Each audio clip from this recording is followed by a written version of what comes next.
Доброго дня, шановні глядачі. Я хотів би зробити коротенький обзор ремонту фрези Ярило. Ну, вона не є повністю цих бізнесменів, горе бізнесменів. Я у них взяв тільки вал, зірочки і ланц. Значить, тут на валу були приварені їхні кріплення ножів із трубочки. Це все діло я відрізав. Купив китайські стандартні кріплення, переварив і зараз підганяю свої ножі.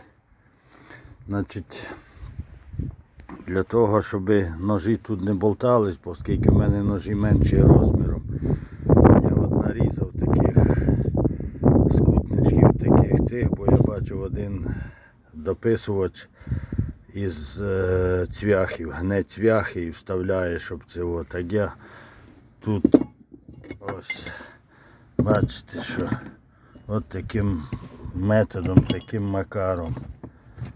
таким макаром оце, це все діло робиться.